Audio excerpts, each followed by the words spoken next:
श्री राम जय जय राम। श्री राम जय जय राम।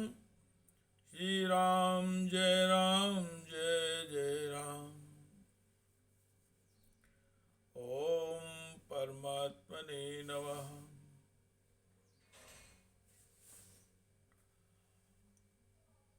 आज का वीडियो का प्रसंग है धर्म का दुरुपयोग।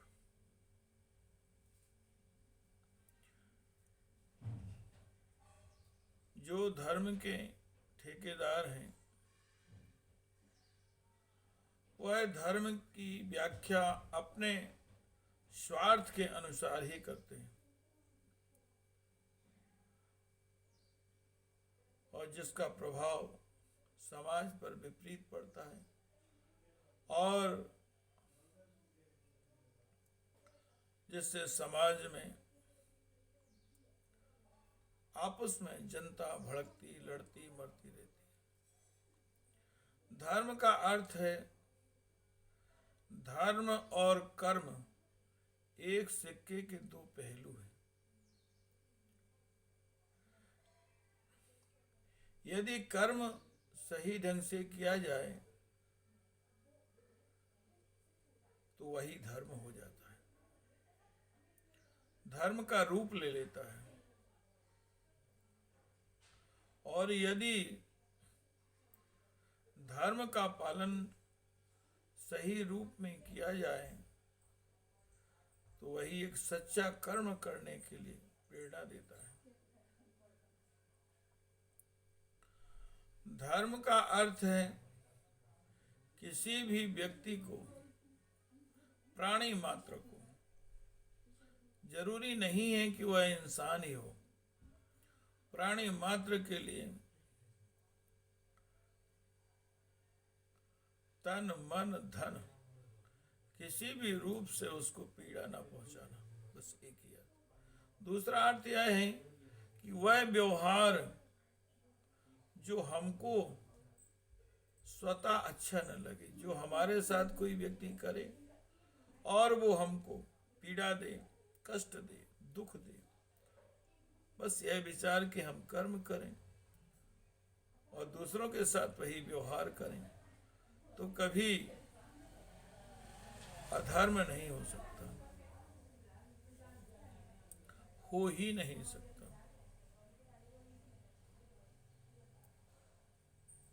जिन व्यक्तियों ने थोड़ा सा ज्ञान प्राप्त कर लिया है, थोड़े शास्त्रों का अध्ययन किया है, थोड़े सत्संग कर लिए, जब सत्संग किया जाए तो धर्म की प्रेरणा मिलती है निश्चित रूप से, बशर्ते सत्संग करता कैसा है, वह धर्म को अपने स्वार्थ रूप में परिणत ना करता हो, उसमें उसका व्यक्तिगत स्वार्थ ना हो। एक धर्म प्रवक्ता जिसको लोग भगवान का दूसरा दर्जा देने लगते हैं, उसे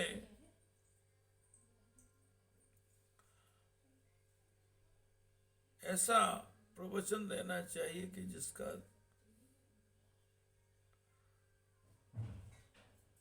सभ्य समाज अथवा कोई भी इंसान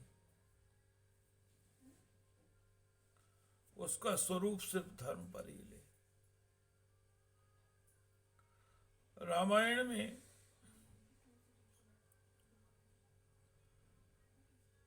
सगुण रूप को बड़ा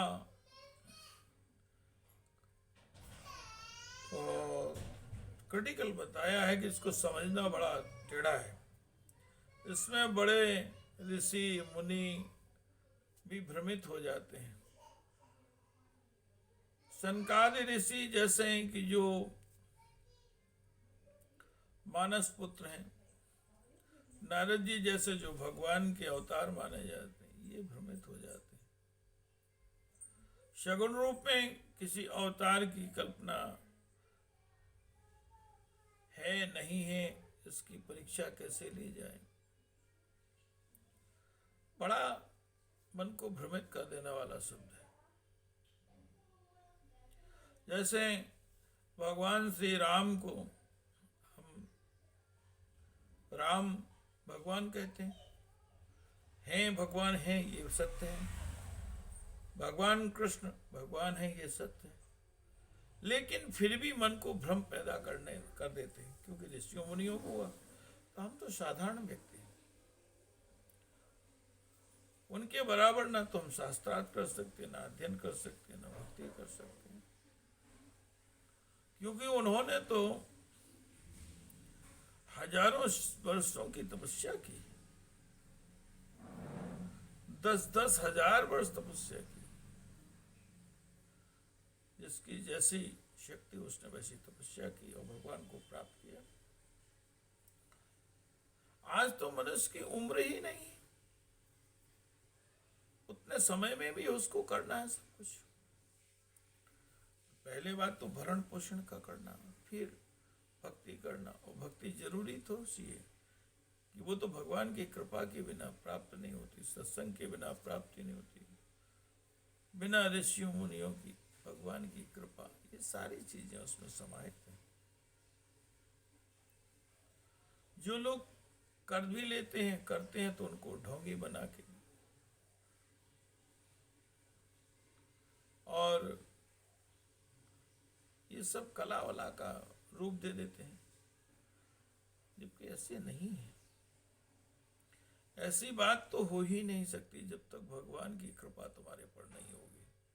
और तुम गलत करोगे तो अपना जहां अभिमान आया वहां तुम्हारा निश्चित रूप से पतन शुरू हो जाता है।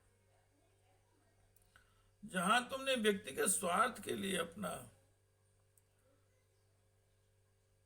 धर्म का दुरुपयोग किया, वहां तुम्हारा पतन निश्चित है। बहुत सारे उदाहरण हैं।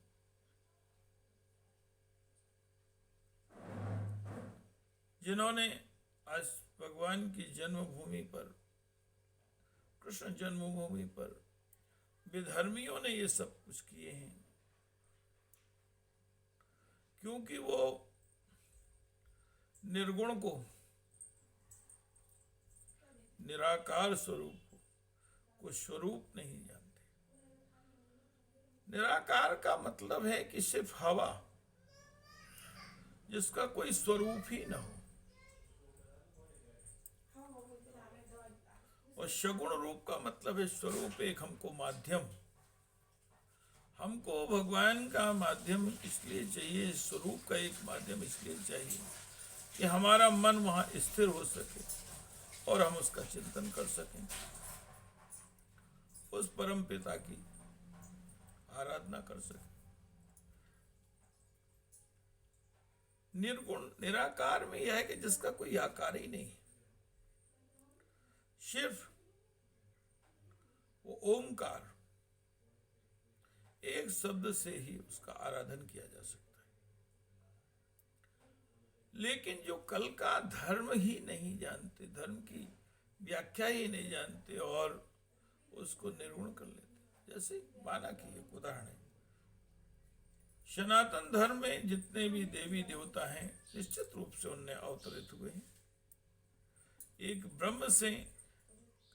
उसमें हजारों रूप धारण करके, जैसे मैंने कल उदाहरण दिया था कि एक ब्रह्म एक सोने का पहाड़ है, लेकिन उसमें से छोटे छोटे टुकड़े अगर कर दी जाए तो वो भी ब्रह्म स्वरूप है। लेकिन परब्रह्म कौन है? पहाड़ है। लेकिन जिसमें छोटा सा टुकड़ा हो वो भी 24 कैरेट टंच का है, तो जब 100 टन्स का है तो निश्चित रूप से वो भी ब्रह्म है, शुद्धता तो, लेकिन उस क्वांटिटी कम है, उसमें से निकले हुए हैं वो हम जीव हैं। जीव कब ब्रह्म से परे होता है, उसका रीजन क्या है कि जीव जब माया में लिप्त हो जाता है, जैसे 24 कैरेट सोने में जब तक हमको जेवर बनाना है, उसकी सुंदरता लानी है, तो उसमें निश्चित रूप से हमको कुछ मिश्रण करना पड़ेगा ताकि लगेगी, तब वो दूसरे स्वरूप लेंगे। इसी तरह माया जीव के बीच में आ जाती है, तब वो ब्रह्म से पूर्ण रूप ब्रह्म नहीं रह जाता है, क्योंकि हम जीव हैं और जीव में माया मिश्रित हो जाने से हम जीवन का आनंद लेते, भगवान की आराधना करते हैं, सब कुछ करते हैं। लेकिन वही यदि ब्रह्म बना रहे तो ब्रह्म की उपासना करता रहेगा, शुद्धता रहेगी, चमक रहेगी, तेज रहेगा, सब कुछ रहेगा, लेकिन वो एक स्वरूप बदल जाएगा। तो हमको संसार चलाने के लिए, बनाने के लिए जीव की आवश्यकता होती है, प्राणी मात्र की आवश्यकता में उसको आवश्यकताएं बढ़ जाती हैं। भोजन, पानी, रहन सहन, सारी चीजें उसमें समाहित। लोग माया में भ्रमित हो जाते हैं। धर्म सभी शिक्षा देते हैं और उसकी शिक्षा का मतलब है कि समाज कैसे चलाया जाए, उसका एक मुखिया हो, जिससे जन्म दिया वो माँ हो, जो जन्म से दूसरे हो, भाई बहन, ये सब उनको परिवार, जिससे समाज आगे चल के विकसित होता है, ये सब बनते हैं। किंतु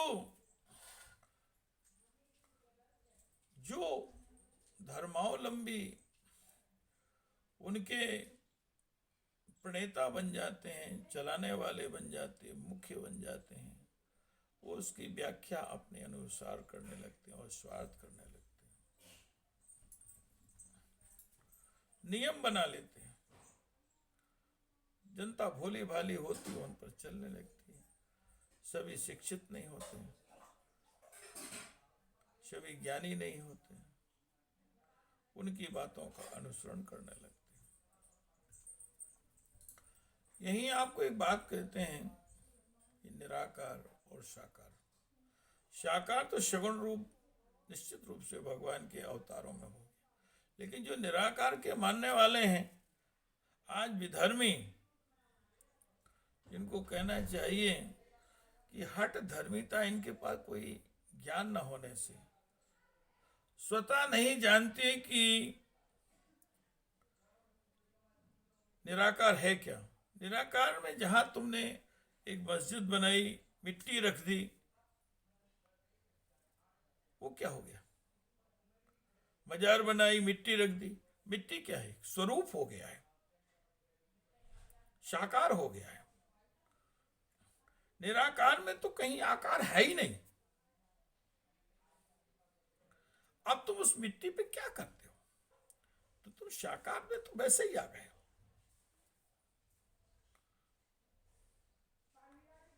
और फिर दूसरों का विरोध करके बोलती है पुतले हैं इनको, जिनके साकार स्वरूप हैं, जिन्होंने उन्हें एक माध्यम दिया है, चलने का रास्ता दिया है, उनको तुम मिटाने के लिए मूर्खतापूर्ण कार्य करते। फिर दूसरों को मारना, हिंसा पहुंचाना, किसी धर्म का क्या स्वरूप हो सकता है? धर्म का वास्तविक स्वरूप यह है कि शारीरिक कष्ट तो देना तो ठीक है, मानसिक कष्ट देना भी पाप है। निश्चित रूप से है कि जो बोगे वो काटोगे। जो माया में भ्रमित होते हैं, जो कर्म करेंगे उसके फल तो पाएंगे। आज तुम काटोगे दूसरों को, कल तुम कटोगे, फिर जिंदगी भर तरस। रही बात हूर और अप्सराओं की, किसी को कुछ नहीं मिलता। मन से तत्काल में देखो,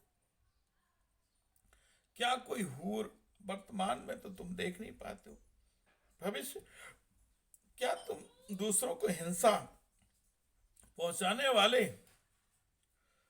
तुम्हें भगवान के दर्शन हो सकते हैं? तुम्हें कोई मिलेगा? दूसरों का धन लूटने वाले, दूसरे की मां बहन बेटियों पे अत्याचार करने वाले,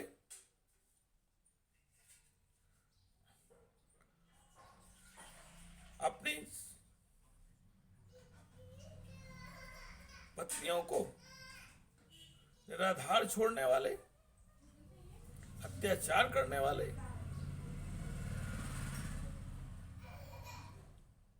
किसी का धन लूटने वाले, मार काट करके किसी का शासन छीनने वाले, दीवालों में चुनवाने वाले, अत्याचार करने वाले,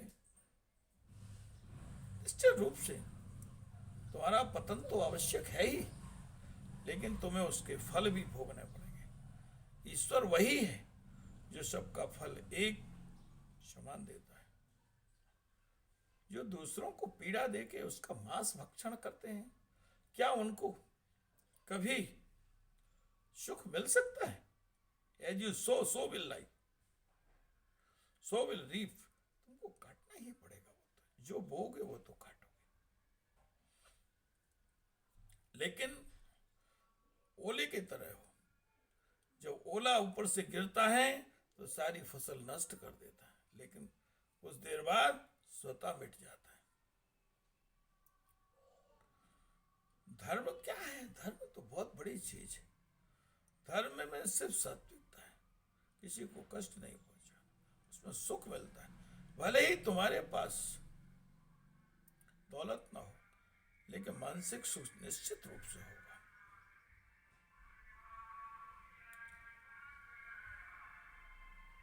देश में जिनको थोड़ा सा प्रबलता मिल जाती है, वह व्यक्तिगत स्वार्थ में पलने लगते हैं। आज एक उदाहरण दिया जाए भारत का। जिन्होंने भारत को लूटा, जिन्होंने भारत में मां बहन बेटियों की इज्जत ली हो, जिन्होंने अपने देश का संरक्षण करने के लिए लड़े हों, उनको तुमने दीवालों में चुनवा दिया। किसी भी को तलवार से काट काट के अलग कर दिया। हबसी बने, अपनी इज्जत बचाने के लिए हमारी लाखों महिलाओं ने जौहर करके अग्नि में प्राण दे दिए। और ऐसे ही लोगों को जिन्होंने धर्म परिवर्तन करा लिया, उनको आज इस देश का नागरिक बना दिया। यह तो वही हुआ ना, जो एक लुटेरा आता है, घर में उसके लूट करेगा, डकैती डालेगा, उसकी माँ बहन बेटी की इज्जत करेगा, और बाद में उसी को तो उस घर का एक हिस्सेदार मालिक बना दोगे। किस रूप में ये भारत के निवासी हैं? उनको भारत में अल्पसंख्यक की घोषणा कर देते हैं, जिन्होंने भारत को लूटा है। क्या अधिकार है इनका? किस रूप में रखते हो यहां पे? जिन्होंने किसी मंदिर के पीछे जहां देखिए वहां मजार बनी हुई है, तोड़ा है, हमारे भारत का विनाश किया है। दौलत संपत्ति लूट के ले गए, मां बहन बेटियों को ले गए। उनको आज इस देश का नागरिक, उनकी सर्वोच्चता, उनको इतना अधिकार दे दिया। कहीं वक्फ बोर्ड, कहीं ये कहीं वो, किसी भी संपत्ति पर जाके हाँ हाँ कहते हो जाते। आज जहां इकट्ठे हो जाते हैं वहां धर्मियों की एक आड़ में ये कुछ भी कर सकते हैं। धर्मी जिसका घर है उसी को छीन लेते, उसी में नहीं रह सकते। किस बात पर देश बांट दिया है तुमने? देश क्या तुम्हारे घर की बपौती है क्या, जो तुमने देश बांट दिया? क्या यहाँ के हैं क्या? हमने गलती की है। जब धर्म परिवर्तन करा रहे थे हमने उनको नहीं लिया, नहीं जानते वो, तुमने छोड़ दिया, उन्होंने उनको भक्षा भक्षी करा के अलग कर दिया। आखिर वो कहाँ जाते?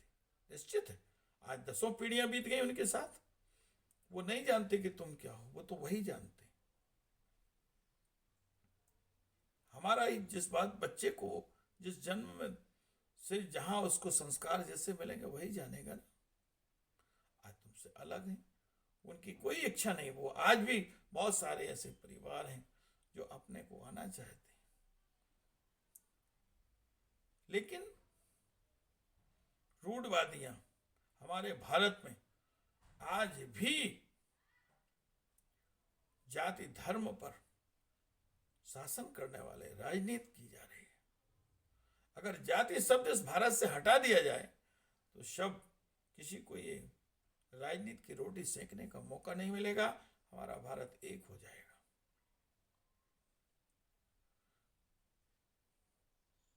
किसी को भी धार्मिक स्वतंत्रता हो सकती है, लेकिन उसके नाम पर शोषण नहीं किया जा सकता। ये बात तो धार्मिक ही है, तो निश्चित रूप से उनको फल तो मिलेगा, कष्ट तो पाएंगे, पा ही रहे, लेकिन वो तुमको भी तो नहीं छोड़ रहे। इसलिए स्वाभाविक है कि हमको धर्म के नाम पर किसी को अलग नहीं करने देना चाहिए।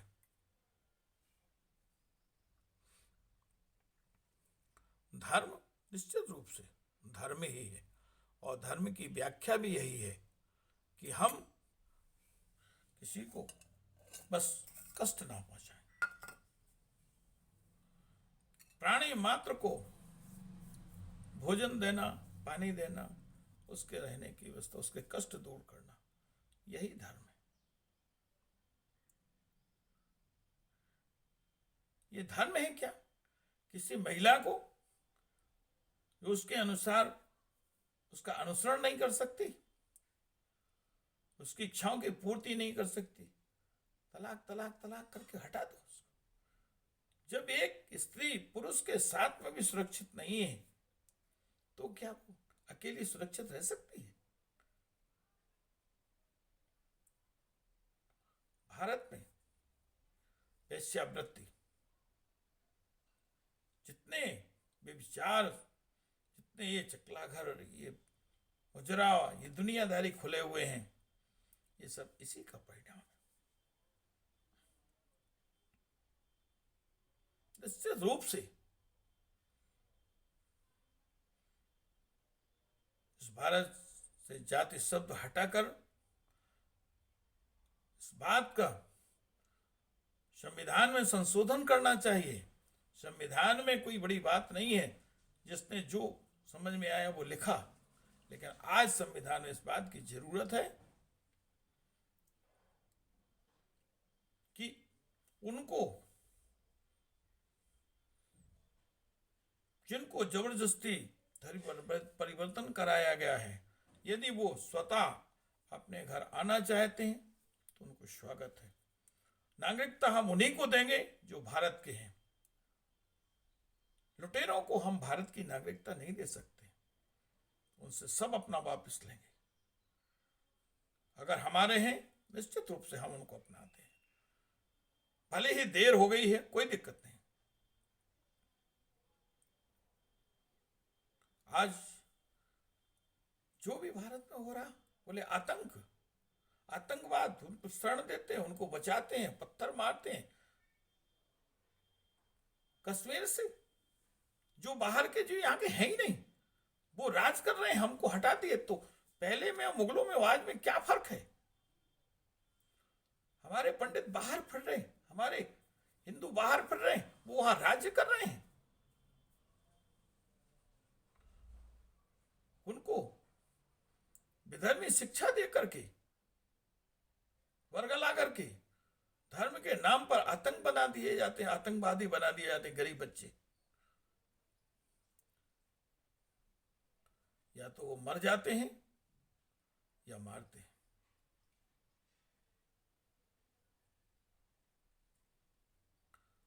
स्वार्थी तत्वों ने इस भारत का विनाश किया है।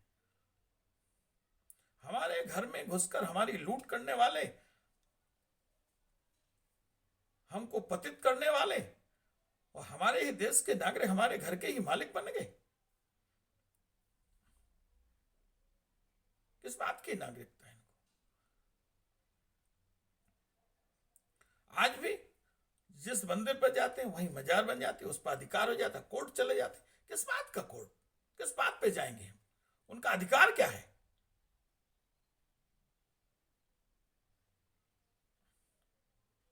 जब इस देश के ही नहीं है, अत्याचार किया है, लुटेरे हैं, आताताई हैं, राक्षस हैं, विधर्मी हैं, तो इनमें हमारे यहां रहने का अधिकार क्या है इनको?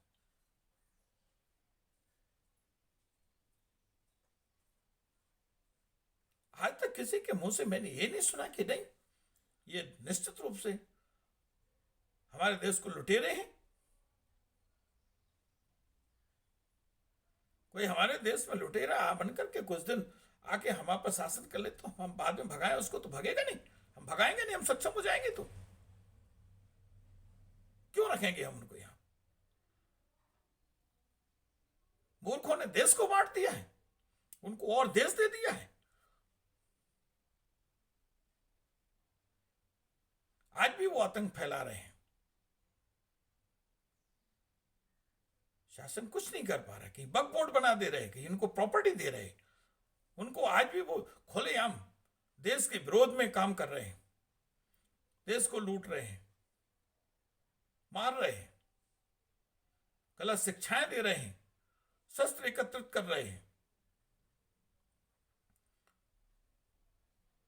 इनके विरोध में कोई कट्टर बोलने वाला भी तैयार नहीं।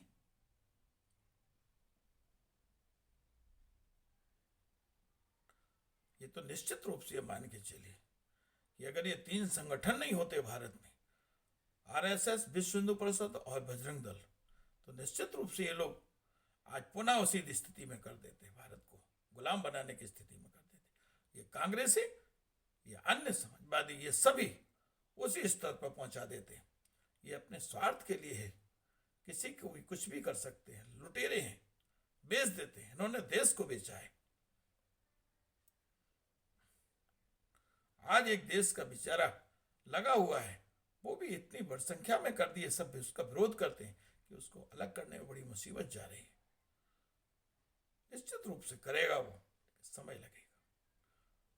समय की जरूरत नहीं, आज करना चाहिए, तत्काल करो, कोई दिक्कत नहीं। नागरिकता उसी को मिलनी चाहिए इस देश में जो इस देश का नागरिक है। नहीं है, आतंक करते हैं, हटाओ, जाओ जहां जाना, मजदूर की तरफ रहो, नागरिकता नहीं मिलेगी।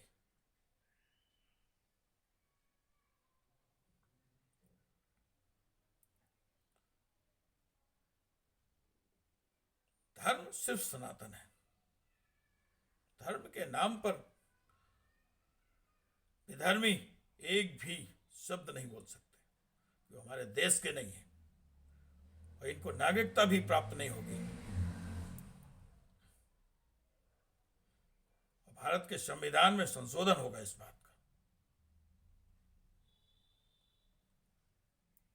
अब भारत जाग रहा है। हमारे हैं, हमारे आ जाएं, हम उनका स्वागत करते हैं।